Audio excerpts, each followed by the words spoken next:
U.S. Special Envoy Amos Hochstein arrived in Beirut amid optimism for a ceasefire agreement in Lebanon. But the war goes on. Hezbollah fired rocket barrages into northern and central Israel, causing a death and multiple serious injuries. Those incoming intrusions are continuing today. More from ILTV's Devo Klein. 2 casualties were reported earlier today when Hezbollah targeted much of Israel's Galil, with a direct impact reported in a home in Carmiel. The 2 were evacuated to Rambam Hospital in serious condition. This barrage comes after Hezbollah targeted central Israel, with 1 woman critically wounded and several seriously injured when 1 projectile made direct impact in the central city of Bnei Brak. Damages were caused to electric lines and cars from falling debris from rockets hit by air defense. A rocket also struck a power pole in a commercial area in Ramat Gan, causing a fire and damaging an empty bus. As you can see behind me, a short while ago, projectile impact landed right here in the city of Bnei Brak, a residential area with lots of civilians around us. We're talking about multiple impact sites. Right now, as we know, there are 4 injured in various conditions, according to medical sources. Alerts were sounded in the largest cities in central Israel, including Tel Aviv, Netanya, Ramat Gan, and Bnei Brak, forcing more than 2 million Israelis to shelter. The attack briefly halted takeoffs and landings at Ben Gurion Airport. Earlier, an Israeli woman was killed when a rocket made direct impact in the Israeli Arab town of Shifram in the Galil. The victim was identified as 56-year-old teacher Safa Katawad. She was killed by a direct strike missed by air defense, even though she was sheltering in her apartment safe room. A 4-year-old boy is in serious condition. 20 residents of Shifram were treated for injuries. Well, following last night's rocket barrage fired from Hezbollah, 5 were injured in central Israel due to a direct hit. ILTV's Ariella Lachiani is at the scene of the hit now with more information. Yes, thank you, Emily. So I'm here now in Ramat Gan, where just last night, as sirens sounded across central Israel, a direct hit from a rocket to a power pole here caused significant damage to a building and to an empty bus. Now, 5 people were injured in the incident, including a 54-year-old woman who is in serious condition. The IDF had reported to have intercepted a missile, causing the belief that the damage was due to debris caused by the interception. However, the police have since confirmed that this was a direct hit, therefore leading to the understanding that there was some sort of malfunction or failed attempt at an interception. Well, all eyes are on Beirut, where visiting U.S. envoy Amos Hochstein is headed into ceasefire talks with Lebanese leaders.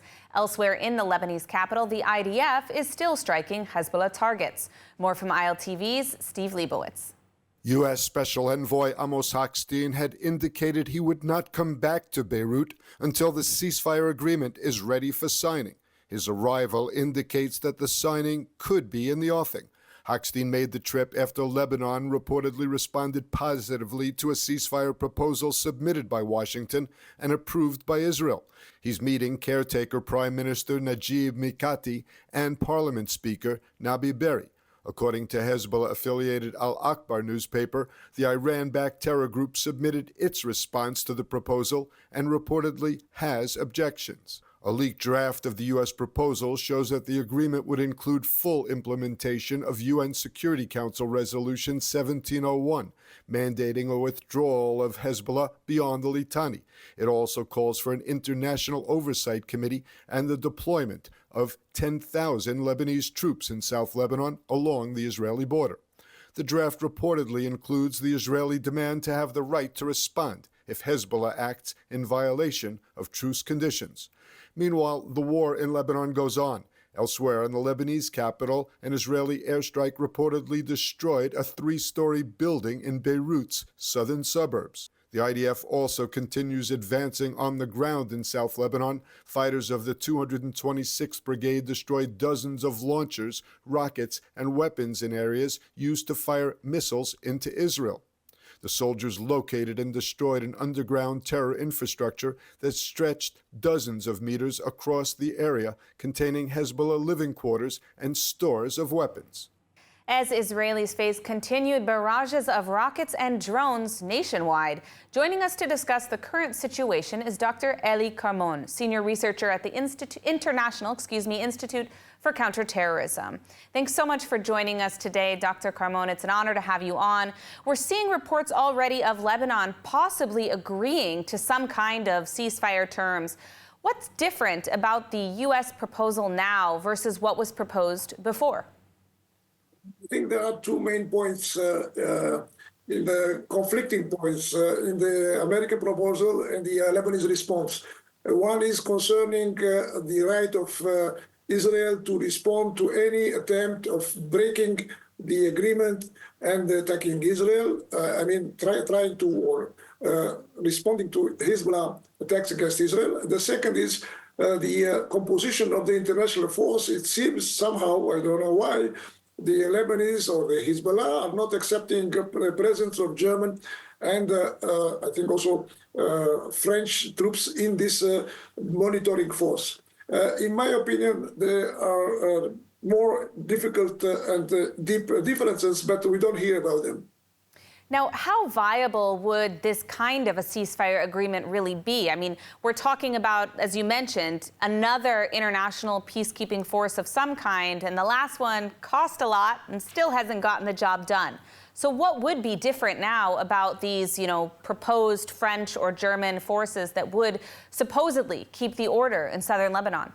Even in Hebrew, when we speak about Asdara, it is not a real agreement.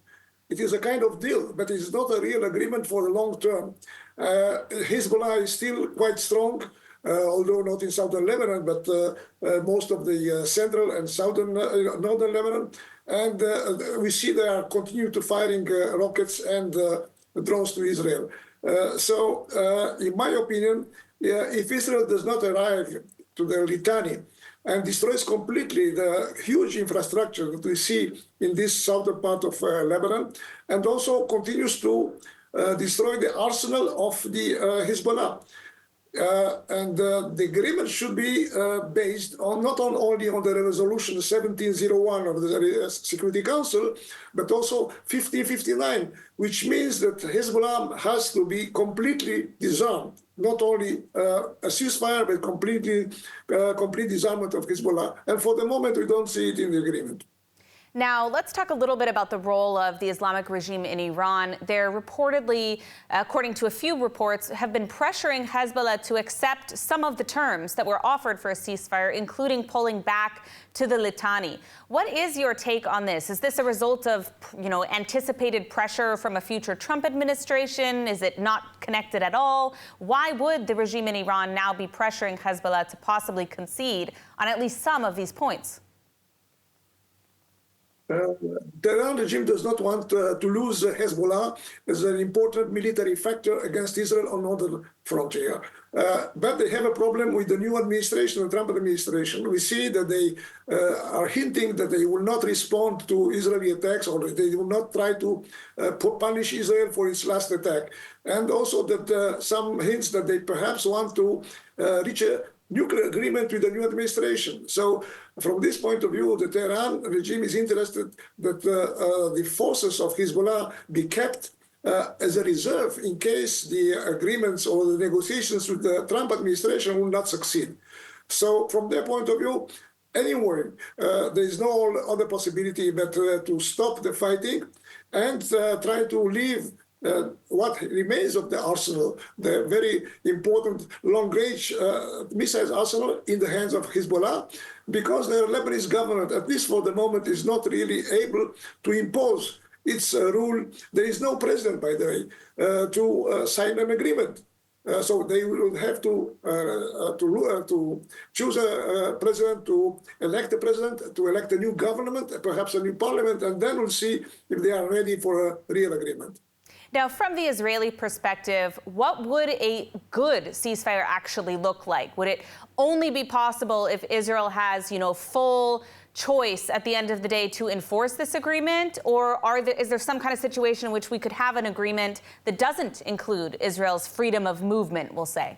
In my opinion, the Israeli government should strive to an agreement which includes, as I said, not only the 1701 resolution of the United Nations Security Council, but also 1559 to ask for the complete disarmament of Hezbollah.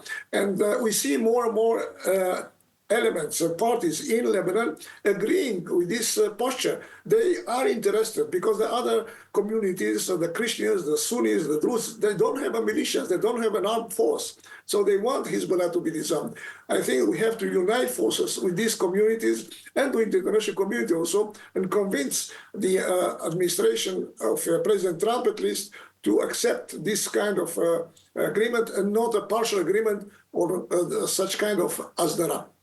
Absolutely. Well, unfortunately, we are out of time. But Dr. Eli Carmon, thank you so much for joining us today. Thank you for having me. Speaking in a special session of the Knesset, Prime Minister Netanyahu expressed criticism of the Biden administration council at critical stages of the Gaza war. Netanyahu also confirmed that Israel targeted a component of the Iranian nuclear program last month. More from ILTV's Steve Leibowitz. During his address to Knesset, Prime Minister Benjamin Netanyahu repeatedly criticized the Biden administration's judgment and policies at major stages in Israel's ongoing war in Gaza. Netanyahu said the U.S. suggested that we not enter Gaza. It had reservations about entering Gaza City, Khan Yunis, and most critically, strongly opposed entry into Rafah. Amid disruptions from opposition MKs and from hostage families in the gallery, the Prime Minister claimed, "We'll bring home dozens more hostages, I hope, in the near future." Turning to the conflict with Iran, Netanyahu confirmed that a part of Iran's nuclear program was hit amid last month's Israeli airstrikes. אנחנו עדיין ניבחן ביכולת שלנו לסכל את הגרעין. זה לא סוד, זה פורסם. יש מרכיב מסוים בתוכנית הגרעין שלהם שנפגע בתקיפה הזאת. On Monday, Canada announced they had foiled a plot by the Islamic Republic of Iran to assassinate renowned human rights activist and former Canadian Attorney General and Justice Minister Irwin Cotler. Cotler is known globally for his critical human rights work, including on behalf of Soviet Jewry prior to the fall of the USSR. Cotler also served as the Canadian envoy for combating anti-Semitism. According to the reports, Cotler was notified in October that there was an imminent threat to his life within 48 hours. The Canadian police have been tracking 2 suspects, but have not yet stated if any arrests were made. Cotler is currently under 24/7 surveillance since October 7, 2023, but has been in the crosshairs of the Islamic regime since 2008, when he lobbied for the IRGC to be labeled a terror group. And now, speaking of the terrorist activities of the regime in Iran, a new lawsuit has been filed against the regime in Iran by the families of victims of October 7th. Let's take a look at the lawsuit. On Sunday, the families of American victims of the October 7th massacre filed a lawsuit in U.S. federal court against the Islamic Republic of Iran and associated terror proxies over the regime's sponsorship of Hamas terrorism. The lawsuit focuses on new documents obtained by lawyer Gary Olson, which detail monthly installments of $7 million in payments to Hamas from the IRGC in the lead-up to October 7th for the purpose of, quote, confronting Israel. The lawsuit also includes documents showing a mutual defense pact between the regime and Hamas, stating that if war breaks out, the terror proxy network will support Hamas, and also details the expensive payments to Hezbollah and Hamas chiefs, a range of $12 million to $48 million annually. In total, 37 families of victims are a part of the lawsuit, including Itai Chen, who was kidnapped and killed October 7th, and Yechiel Leitner, who was set to become Israel's ambassador to the United States. Leitner's son Moshe was killed in battle in Gaza in November. The lawsuit is seeking unspecified financial compensation for the families under the U.S. Foreign Sovereign Immunities Act and the Anti-Terrorism Act. Well, she has been a pioneer for disability rights in Israel, serving as a member of Knesset. And since October 7th, she's taken on an even bigger role, communicating Israel's story to the deaf community. Joining us now is Shirley Pinto, along with her translator, Leah. Thank you so much for joining us today, both of you. It's an honor to have you in the studio. To start, I'd love to hear from you. How did you come about telling Israel's story, and what happened on October 7th? How are you communicating that to the deaf community? Well, since October 7th, like anyone else here in Israel. I woke up on Saturday morning. It was lucky that my phone was near to me and vibrated, and I felt it. All my family are deaf. We went into the shelter in our house, and I started to record what happened in my own house. My children were all day long in the shelter, what we are doing, the rockets and everything. And then I said, it's good for a million of views in Instagram, 500,000 of people watching the other video. A lot of people, deaf people from another country, asking me questions. What really happened? What do you think about it? How we can help you? And I want to tell you, around all the world, there is 70 million deaf people who speak in sign language. It's a lot. Of course, that everyone speaks different sign language, but we have the international sign language that is connecting us. It's like your English. So I started to making a video, one after one, in international sign language.